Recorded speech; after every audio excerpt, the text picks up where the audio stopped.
Bueno, perdón, no pude comunicarme antes.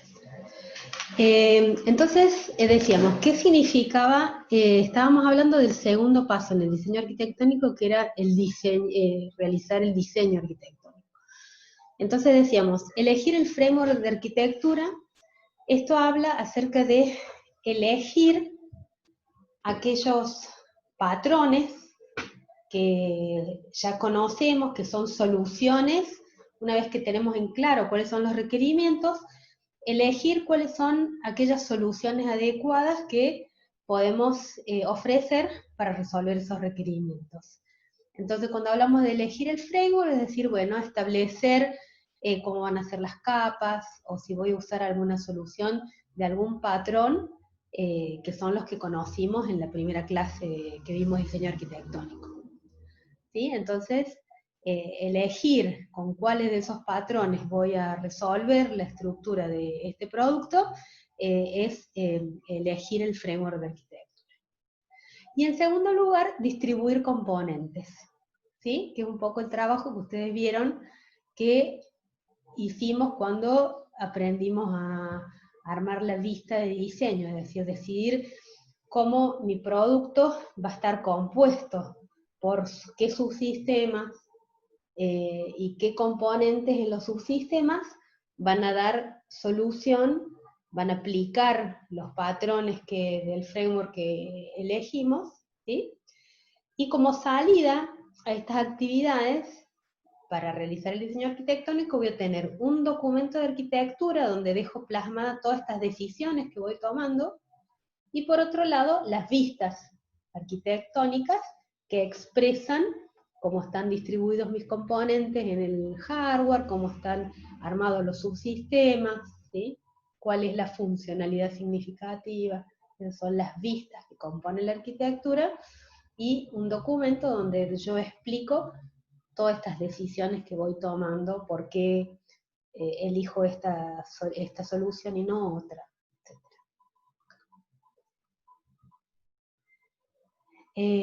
Acá respecto al framework, ¿qué me dice? Es que casi todas las aplicaciones, hay un conjunto de arquitecturas que son conocidas y probadas, que es las que recorrimos nosotros cuando vimos los patrones que se usan. ¿Por qué usamos esos patrones, o por qué usamos esas arquitecturas? Y por qué eso minimiza los riesgos, porque ya sabemos cómo funcionan, sabemos que son buenas soluciones para determinados requerimientos, ¿sí?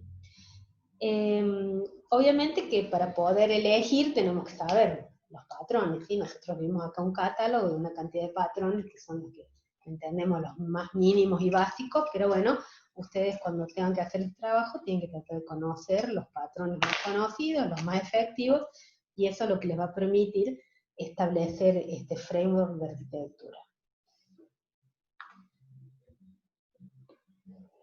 Respecto de los componentes, bueno, es lo que comentábamos recién, ¿no es cierto? Establecer qué servicios, qué interfaces tiene cada componente, cómo se relacionan entre sí, cuál es el componente que provee algún servicio, alguna información y cuál es el que requiere, cómo son las dependencias, ¿sí? Y cómo las vamos a distribuir para que sean más eficientes, digamos, ¿sí?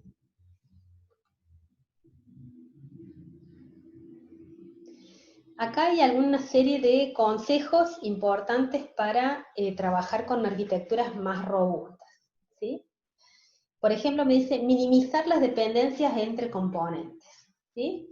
Minimizar las dependencias, eso le suena, ¿no es cierto? Ya lo hemos visto antes, lo hemos hablado de estas cosas de minimizar las dependencias. ¿Qué hace que yo minimice las dependencias?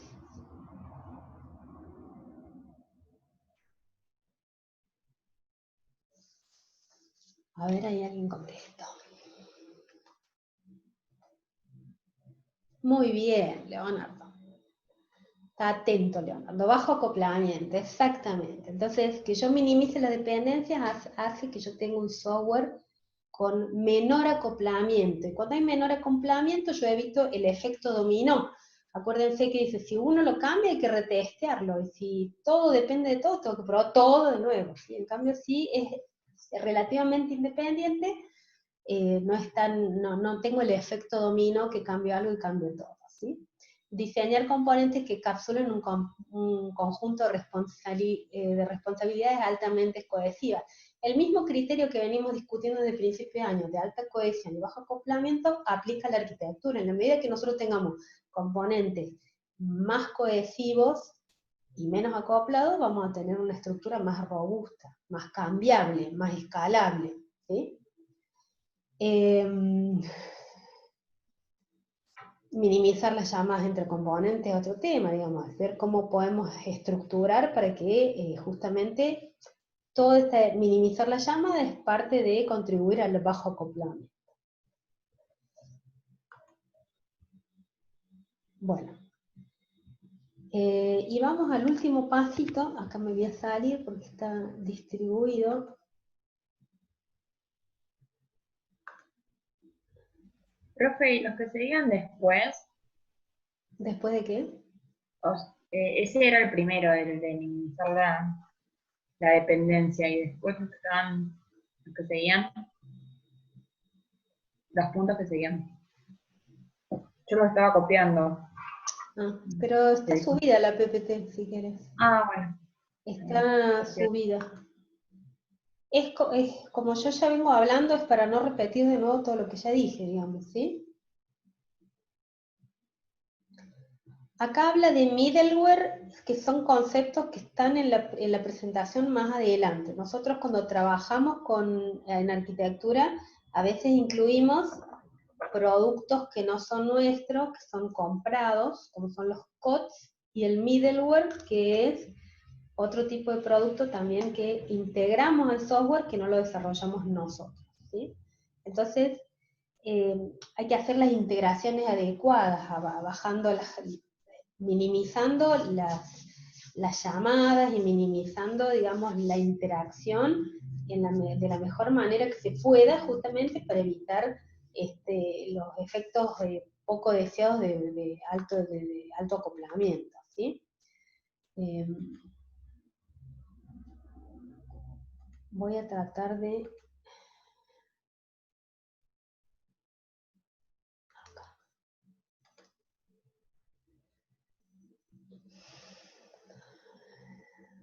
Vamos a la última parte que habla de la validación.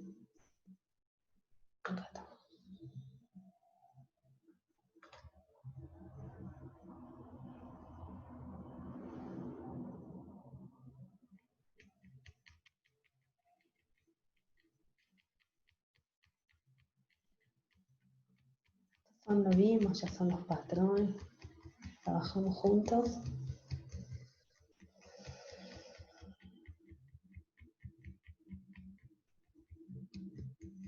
acá había más patrones, esto es por ahí interesante antes de ir al último pasito, que es la validación de la arquitectura, que tiene que ver cuando hacemos en el diseño arquitectónico, donde nosotros elegimos el framework, tenemos el siguiente problema.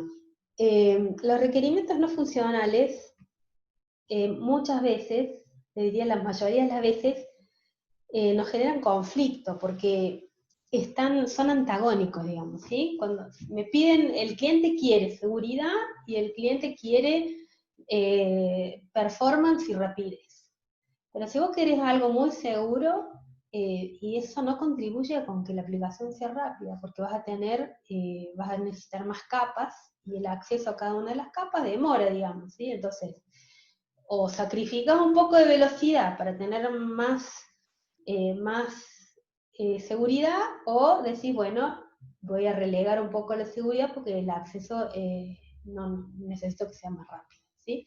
Entonces, así como este ejemplito que les estoy dando, hay muchas cosas donde en la arquitectura uno tiene que tomar una decisión, ¿sí? Porque justamente los recursos compiten entre sí. Entonces acá, por ejemplo, ¿qué me dice? Si yo necesito tengo requerimientos de desempeño y de performance, ¿sí? Entonces, una de las decisiones que puedo tomar es decir, trabajo con componentes de granularidad gruesa. ¿Por qué? Y porque la granularidad gruesa reduce la cantidad de comunicación, ¿sí? Cuando tengo granularidad fina, uno se comunica con otro, y otro con otro, y otro con otro. Cuando la granularidad gruesa, tengo menos componentes de comunicación, y eso genera un mejor desempeño. ¿Está bien? Si la seguridad es crítica, bueno, entonces es lo que les contaba recién, entonces yo empiezo a trabajar en capas, ¿sí? Eh, pero bueno, que yo tenga más capas para garantizar la seguridad, y una capa para la autenticación, después otra capa para la eh, autorización, y así, digamos, ¿es más seguro? Sí, es más seguro, pero, y bueno, por ahí ya empezás a sacrificar la performance, y bueno, si necesitas tantas capas, no va a ser tan rápido, ¿está bien? Protección, si necesito, bueno, para proteger algo, trato de encapsularlo, digamos, ¿sí? O tenerlo si hay algún recurso crítico que necesito que esté protegido, bueno, trato de poner, donde lo localizo, trato de encapsularlo en un solo subsistema o en poquitos subsistemas, de modo de poder vigilarlo mucho mejor, digamos, ¿sí? Son como algunos tips para pensar una arquitectura. La disponibilidad, ¿se acuerdan? Quiere decir esta cosa de que el sistema siempre esté arriba, no me falle. Entonces, para tener mucha disponibilidad, ¿qué necesito? Y muchos fierros, digamos, necesito tener redundancia, de modo que si se cae uno, levante el otro, ¿sí?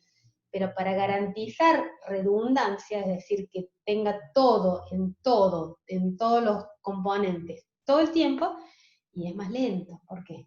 Y porque, bueno, tengo que garantizar de que el componente que va a levantar, si se cae el primero, digamos, tenga todo lo que tenía el otro, y para garantizar eso tengo más gasto, porque tengo que procesar varias veces en los backups, por si falla el primero, digamos, ¿sí? ¿Se dan cuenta de lo que quiero decir? Entonces, siempre compiten, digamos, los recursos. Entonces, para obtener una cosa, bueno, a veces tengo que sacrificar otra. Y por ejemplo, otro aspecto, para garantizar que si algo sea mantenible, es un requerimiento crítico, entonces, ¿qué necesito? Y bueno, justamente bajo acoplamiento, alta cohesión, granularidad fina, cosa de que si se me falla algo lo pueda cambiar sin que me afecte a todo lo otro, ¿está bien? Entonces, bueno, si la mantenibilidad compite con la performance, tengo que ver cómo resuelvo, ¿está bien? Porque tener componentes de granularidad fina, muchos componentes, hace que necesite mucha comunicación entre ellos para poder lograr una transacción atómica, digamos, entonces, bueno, eso es demora. ¿Se dan cuenta? Bueno, por eso decimos que hay que tomar todas esas decisiones, dejarlas registradas en un documento de arquitectura, para que después, si yo no estoy, cuando alguien venga pueda analizar y hacer los cambios y los ajustes que haga falta, ¿sí? Bueno, vamos a la última partecita de, que era la validación, que no la estoy encontrando. Está más adelante, calculo.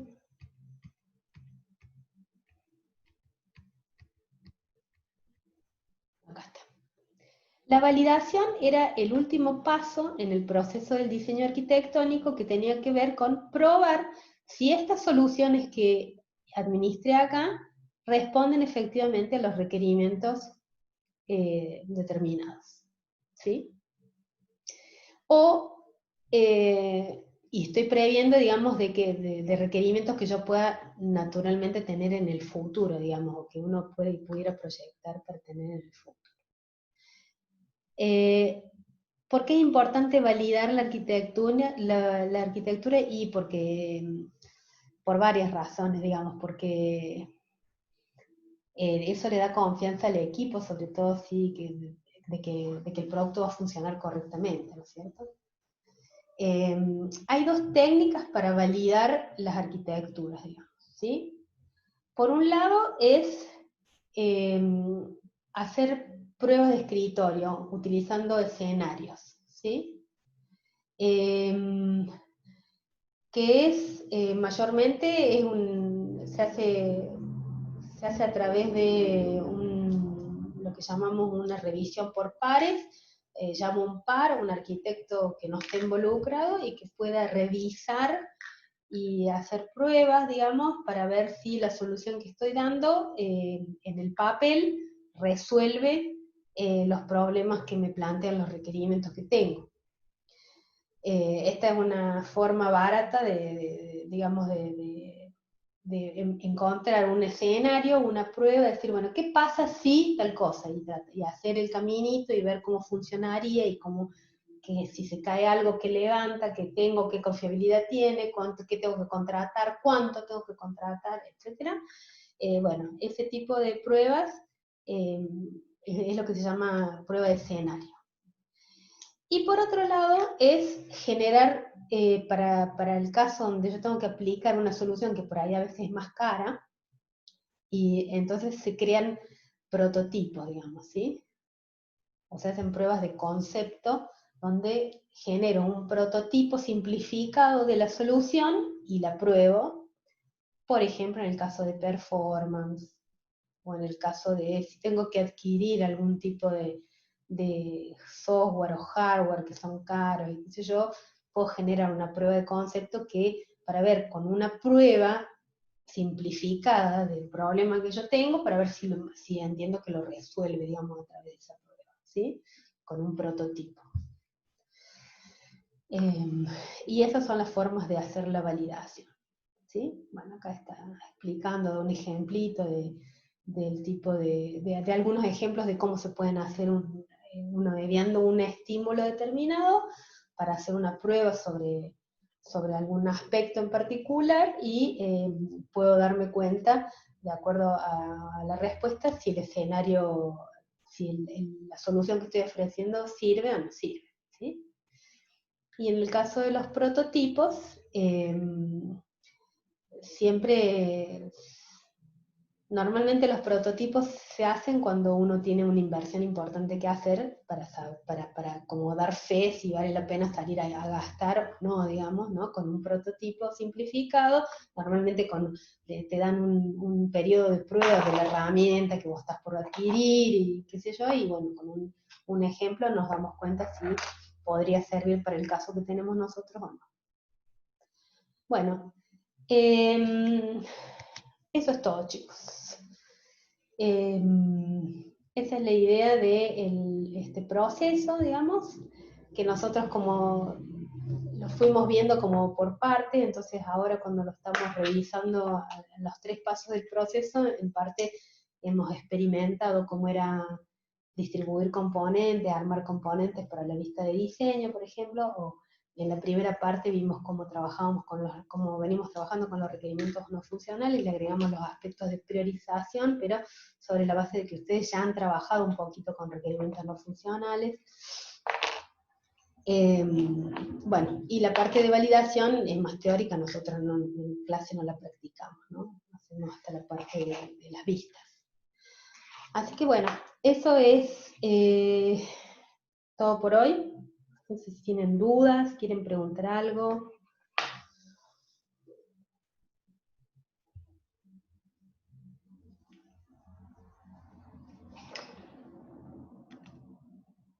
La del lunes que viene, bien. Muy bien, chicos. El lunes que viene tenemos, hay feriado, así que es el feriado de San Martín, así que no nos vamos a ver. Nos queda un lunes más, creo, antes del parcial. El parcial nuestro, tengo que revisar, pero es... ¿Cuál es la fecha del parcial, la que figura en la modalidad acá? No, me parece que Judith actualizó las fechas y tenemos todas las fechas correctas, digamos. El parcial práctico es el sábado 5, ¿puede ser? A ver, no me acuerdo si era 5 de septiembre que era. El sábado 5 de Sí, profe, septiembre el parcial, ¿sí? Entonces yo creo que nosotros el lunes 31 sería el parcial teórico, ¿sí?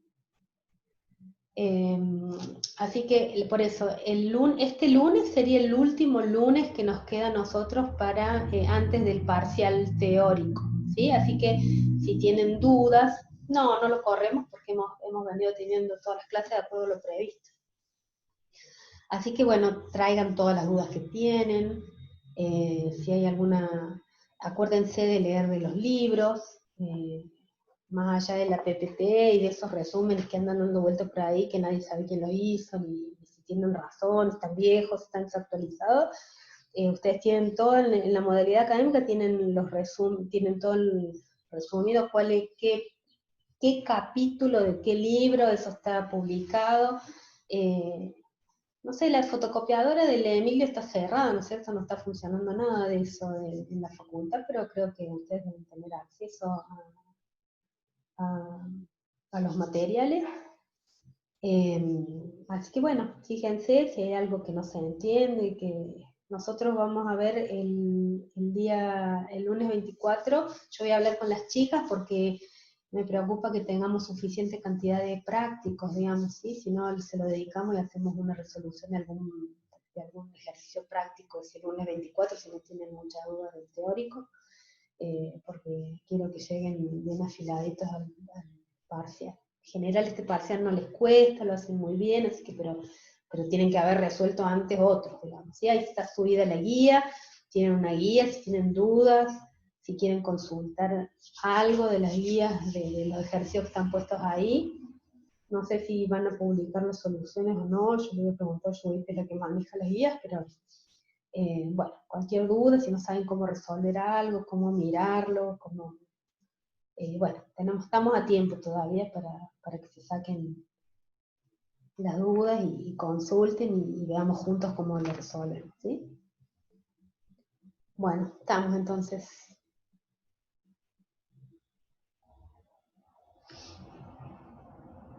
Nos estamos viendo de acá a 2 semanas, ¿sí?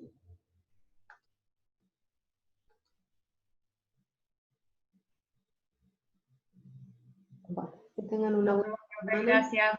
Que estén muy bien. Chao, profe. Nos vemos. Chao, chao. Una pregunta antes que termine. Sí. ¿Cuándo subiría estas clases, profe? Esta noche subo todo. Ah, bueno. Gracias, ¿Sí? profe. Nos No, vemos. por nada. Chao. Nos vemos.